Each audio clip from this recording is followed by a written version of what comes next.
Alright, let's get into the game. We're joining these two players in game number 2. Our loser of the first game is our Protoss player here in the blue.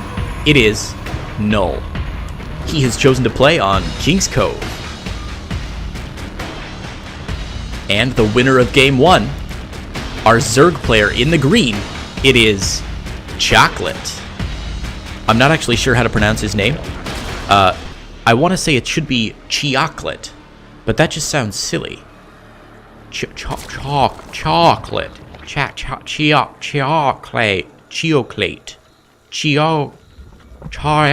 I can't do it. We're calling him Chocolate because I can't pronounce any words. First gas and pool down for Chocolate. Looks like an early Nexus here for Null, which is nice. Well, Nexus after Gateway, I guess, and then Cyber Core after that. So it looks like both players, again, with safe, macro-oriented builds. Now, both of these players are actually new players to the Platinum Heroes community. They are Diamond players. We call the Platinum Heroes community that because that's what our Discord is. But I have not seen either of these players play before. So unlike Papa Panda, who we can kind of guess what his playstyle might be because we've all seen him play 1,000 matches and he's coached us all, these players, I don't know what they're going to do. And it looks like Chocolate is going to surprise us by taking this third base in a very unorthodox location. So Chocolate going up to a quick 3 bases. Null, Null is scouting out that third. So we might see Chocolate forced into an early 4 bases in this game. But here we go. Look at that. Null with a nice little scout here is going to see that third base, so he will know what he's up against. We'll see if that changes his strategy back home. Warp Gate research has finished, and after scouting that third base, we see Null drop a Twilight Council. Twilight Council is going to open him up for all sorts of interesting tech paths and tech choices as the games go on. So we'll really... Oh, wow, never mind. Look at this. Twilight Council and Robo Facility. Okay, so Null has got lots and lots of choices now. Could be a Warp Prism Harass with some Immortals, but not sure what the Twilight Council would be for. Could be Adept Harass, possibly. He does have 2 gases taken, both saturated. No additional tech out for our Zerg player yet, as his third base does finish and starts to spread that creep a little further across the map. Happy... Oh man, there it is. We're gonna see Dark Templars, fellas. Buckle in! It's happening. I'll be honest, I'm surprised it took us to the 3rd game of this tournament, the 3rd broadcast game of this tournament, to see Dark Templar. So, let's get it, fellas. DTs are inbound with a Warp Prism. Oh my god, I love it so much. Now, where's this Dark Templar shrine? Okay, so it's right here. I'm looking at it. It's right here in the main. Has not yet been scouted by Chocolate, so the timer has begun. Will Chocolate be ready? Taking another gas, taking an Evo Chamber and a Roach Warren. So the Evo Chamber will be finished in time, but again, he has no idea that this Dark Templar Shrine is here. Warp Prism is out. The Warp Prism is going to get spotted by the Overlord. Will that raise Chocolate's curiosity and cause him to go in and scout a little bit into the main? He does have an Overlord coming into the back, but this is not a fast Overlord, and there it is. Look at that, 3 Spore Crawlers coming down immediately to try and defend. It looks like Chocolate has got a great read on this, even without seeing that Dark Shrine. Warp Prism now steaming across the map. And let's see, the Dark Shrine should finish just in time. The 2 gateways won't be done quite as early as they'd like, so he won't have as many DTs immediately, but already 2 are warped in, and I imagine will be carried straight... Oh, no, never mind. These 2 DTs going to go straight for the third base. Some Zerglings already there. The DTs are going to get forced out here, picked up by the Warp Prism. A nice catch, but the tech has been revealed now. But it looks like Null is not done. There it is. Gonna go into Archon Harass as well, which is nice.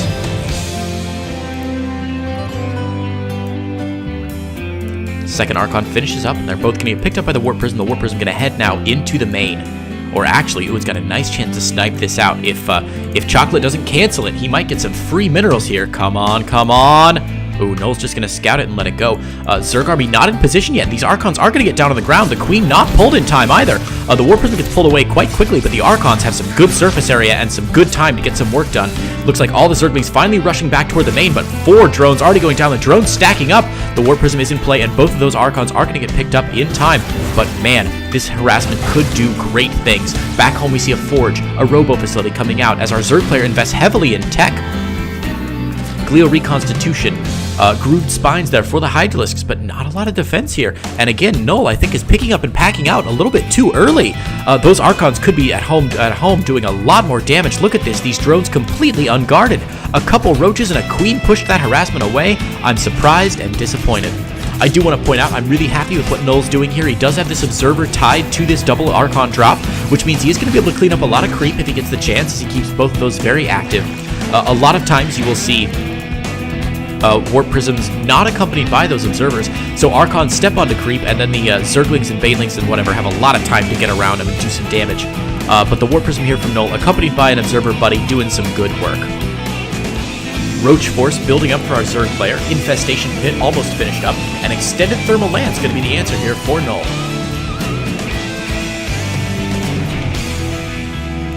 Chronoing out that +1. Alright. Warp Prism, Warp Prism, Warp Prism! Oh my god, that was close. Alright, got away with his life there, not too bad. Pushed away by the Spore Crawlers. The Cheoklate has already got at all of his bases. 4th base is up for Cheoklate now. Take a look at the income tab here. We can see Cheoklate spiking just a little bit after that Archon harass from a couple moments ago. But the Zerg player looks like he's been in pretty good control so far this game. 3rd Nexus about to finish up from Null, and a whole heck of a lot of gateways coming out as well. So we're going to see, I think once he probably gets up to that magical 4 Colossi number with extended Thermal Lance and a healthy gateway army behind him, I think that Null should be in pretty good shape to do a nice little push. But he hasn't done enough economy damage, I think, to really threaten his opponent anytime before then. The onus is now on Cheoklate to strike. Hydralisk now in the mix, meaning that this Archon drop is going to get shut down. Observer picked off as well, which means the creep spread from the Zerg player is going to be able to get out and about. Very nicely done from Cheoklate there. If you are just joining the stream and you haven't had a chance to introduce yourself just yet, oh, Greater Spire on the way from Cheoklate. Fantastic work. If you are just joining the stream and you haven't had a chance to say hello yet, welcome. This is the Diamond Heroes 1 tournament. It is the first inaugural tournament from the Platinum Heroes Discord server, where we pit our Diamond level coaches and volunteers against each other for a prize pool right now of, I believe, $40. But you can check the Matcherino page, which should be linked just about everywhere. Goodness gracious. Check the Matcherino pages, and you can add money onto that prize pool. And wow, look at that. Oh, Slim Shady subscribed. Oh, Shady, welcome back, buddy. Thank you for the subscription.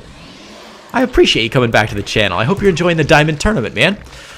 If you're sticking around here, you should be. We've got 3 hours of the Diamond. It's finally worked. That a boy. Thank you so much, Shady. If you are sticking around, you should be. This Diamond Tournament is 3 hours long, and you know what happens right after it? 4 hours of our Platinum Heroes tournament. This Diamond tournament is almost just an appetizer, a teaser, a bit of excitement to come up for the next tournament, which currently has a $70 prize pool. That's a $70 prize pool for a Platinum player. I do not know of another tournament for low-level players that has this kind of a bank. So if you want to support these efforts by the Platinum Heroes Discord people, please hop onto their Discord, join the Matcherino, do some fantastic work, and be a Platinum Hero today. Pathogen Glands coming out to join the 3 Broodlords already on the way, and wow, a whole heck of a lot more Broodlords. This Zerg army is getting real scary, but the Protoss army, not too shabby itself. I'm going to have to zoom out to see the scope of this army. Looks like we're going to see a little tussle here as this Gateway Colossi army is going to get on top of these Broodlords and Roaches. A couple more Broodlords pop here, but the Archons are underneath the Broodlords. The Colossi in the back doing a lot of damage. The extended Thermal Lance really paying off. as the Colossi move forward. They need to focus fire down some of those higher DPS units, the Hydralisks, the Roaches. It looks like the lack of focus fire from the Protoss army is going to be its doom. The Zerglings is going to get behind this, surround those Colossi, and the entire Protoss army goes down. Cheoklate maintaining significant control over the middle of the map. Wow. So that really demonstrates the importance of microing your Colossi very well. We saw a lot of those extended thermal lance shots going off onto lone Zerglings and Roaches coming out from the other side. It's good control by Cheoklate, but Null, unfortunately, wasn't able to use that extended thermal lance and Colossi power that he had, as his Colossi were wasting their beams on individual little Zerglings here and there. So a good little lesson in micro and control there from Cheoklate. Cheoklate going to try and engage this Zerg army, but he is going to get almost flanked almost immediately by these Broodlords coming up from behind. The Broodlords, of course, going to do fantastic work against these Archons. The Archons going to get pushed back to the natural expansion as the Broodlords continue their siege up into the third base. Natural expansion, third base, I apologize. Look at the size of this Zerg army, so many Zerglings. The Broodlords laying siege here to the gateways. Big warp into Stalkers here. These Stalkers don't have Blink, though, so it's going to be harder and harder for them to get underneath these Broodlords. They are going to be able to take out one or possibly two Broodlords, but it looks like the Broodlords are going to take out the non-Blink Stalkers just as the rest of the Zerg army arrives. Cheoklate coming across the map, morphing 10 more Corruptors. It looks like Null trying to respond with a couple of Stargates back home, but it's not going to be enough time to get into Stargate tech. He's getting massacred at the front of his base. There's the GG from Null, and Cheoklate is going to take game number 2, 2-0. Excellent play there from our Zerg player, Cheoklate.